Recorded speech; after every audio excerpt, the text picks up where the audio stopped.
Hello friend, હું છું આસિયાના ગોહેલ અને સ્વાગત છે તમારું આસુ કિચનમાં। તો આજે હું લઈ આવી છું ભૂંગળા બટેટાની રેસીપી, તીખા બટેટાની રેસીપી। તો ચાલો જોઈ લઈએ। પહેલાં આપણે બનાવીશું બટેટાની ગ્રેવી। તો મેં ગેસ ચાલુ કરી દીધો છે અને તેલ નાખી દીધું છે। હવે આપણે ટમેટા નાખશું। અમે ટમેટાની ગ્રેવી કરી લીધી છે। એ પહેલાં આપણે તેલમાં ટમેટા નાખી દઈશું। ગ્રેવીવાળા બટેટા બનાવીએ છીએ આપણે। પહેલાં હું ટમેટાની ગ્રેવી કરીશ, બીજું કંઈ પણ નાખવાની જરૂર નથી, ખાલી ટમેટા એકલા જ નાખવાના। ગ્રેવી કરવી, મિક્સરમાં ગ્રેવી કરવી હોય તો મિક્સરમાં, અને મેં છે ને આપણે ચોપર આવે ને એમાં મેં ક્રશ કરી લીધા છે ટમેટા। તમે મિક્સરમાં પણ ગ્રેવી કરી શકો છો। આપણે આ ટમેટાની ગ્રેવીને સતત હલાવતા જવાનું, ત્યાં લગીને તેલ છૂટું ન પડે અને ટમેટા થોડા સોફ્ટ ન થઈ જાય ત્યાં લગીને। આપણે આમાં છે ને થોડુંક મીઠું નાખી દઈશું, ટમેટા જલ્દી સોફ્ટ થઈ જાય એના માટે। મીઠું નાખી ને પાછું ચલાવતા જવાનું। ગેસની ફ્લેમ છે ને મીડિયમ ધીમી રાખવાની, કારણ કે આ ટમેટા હોય પાણીનો ભાગ હોય એટલે ઉડે છાંટા, એટલે મીડિયમ રાખી સતત હલાવતા જવાનું। બહુ મસ્ત બને છે ભૂંગળા બટેટા। એકવાર તમે ઘરે જરૂરથી ટ્રાય કરજો તીખા ભૂંગળા બટેટા,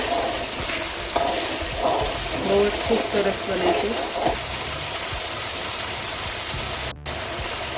જો તો તમે જોઈ શકો છો મિત્રો, આપણા ટમેટા છે ને પાકી ગયા છે, તેલ છૂટું પડી ગયું છે। તો હવે આપણે એમાં મસાલો નાખી દઈશું,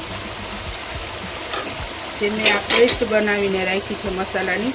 આમાં મેં નાખ્યું છે લાલ મરચું પાવડર, મીઠું, ધાણા જીરું અને છે ને લસણની ચટણી।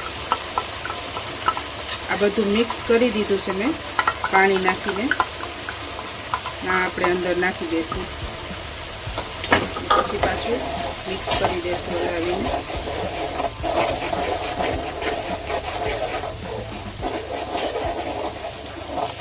લાગે છે ને એકદમ લાલ ચટાકેદાર। આમાં મેં કોઈ કલર કે કાંઈ યુઝ નથી કર્યું, મારી ઘરની જ વરસની ચટણી બનાવેલી છે ને એ જ છે મરચું। એકદમ લાલ છે ને, જોતાં મોઢામાં પાણી આવી જાય, ખાવાનું મન થઈ જાય એવા બટેટા બનશે આજે। આપણે ધોરાજીના બટેટા કહેવાય ને એ ટાઈપના બટેટા બનશે। સતત હલાવતા જવાનું। થોડુંક પાણી નાખી દઈએ આપણે અંદર। તો આપણે આ પાણી નાખી દઈએ, આ મસાલાવાળી વાટકી હતી ને એમાં થોડુંક પાણી નાખી મસાલો બધો સાફ કરી અને આપણે આમાં નાખી દઈએ। સતત આપણે હલાવતા જઈશું, એકદમ મસાલાને પકાવવાનો। આ મસાલાની જ ખૂબી છે, એકદમ મસાલો પાકે ને તો બટેટા મસ્ત લાગે। અને આમાં ઝાઝી વસ્તુ પણ ન જોઈએ, જલ્દી બની જાય અને બહુ મજા આવે ખાવાની। એકવાર જરૂરથી તમે ઘરે ટ્રાય કરજો ભૂંગળા બટેટાની રેસીપી। તો આપણે તમે જોઈ શકો છો આપણી ગ્રેવી એકદમ મસ્ત થઈ ગઈ છે, તેલ છૂટું પડી ગયું છે। હવે આપણે છે ને એક લીંબુનો રસ નાખી દઈશું આમાં। લીંબુના રસથી સારો લાગે ટેસ્ટ, અને બહુ તીખાશ થઈ ગઈ હોય ને તો તીખાશ બેલેન્સ થઈ જાય। એક લીંબુનો રસ નાખી દીધો। હવે આપણે એમાં બટેટા નાખશું। તો આ જો મેં બાફી લીધા હતા બટેટા, બાફીને છાલ ઉતારી લીધી છે। હવે આપણે એમાં નાખી દઈશું।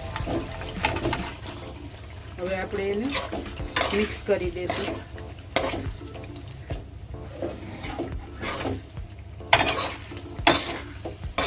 કેવા બન્યા છે જો, એકદમ લાલ ચટાકેદાર। હાલો બધા ભૂંગળા બટેટા ખાવા। મિક્સ કરી દેવાનું સારી રીતે। જો આ સારી રીતે મિક્સ થઈ ગયું છે, બન્યા છે ને એકદમ આપણે આ ધોરાજીના તરીવાળા બટેટા કહેવાય એવા તરીવાળા બટેટા। પછી છે ને બટેટા નાખી દીધા પછી છે ને બહુ પકાવવાની જરૂર નથી, થોડા છે ને થોડીક જ વાર ગેસ ઉપર રાખી થોડીક વાર પકાવીને પછી છે ને ગેસની ફ્લેમ બંધ કરી દેવાની। ઝાઝી વાર છે ને બટેટાને પકાવવાની જરૂર નથી, ખાલી મસાલો છે ને ચડી જાય ને એટલું જ બટેટા ઉપર, બાકી જાજુ પકાવવાની જરૂર નથી. તો તૈયાર છે આપણા તીખા બટેટા, ભૂંગળા બટેટા.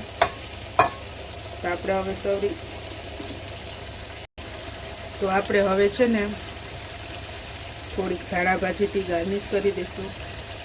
મારી ફેવરેટ ધાણા ભાજી, કોથમીર. થઈ ગયા છે આપણા બટેટા રેડી.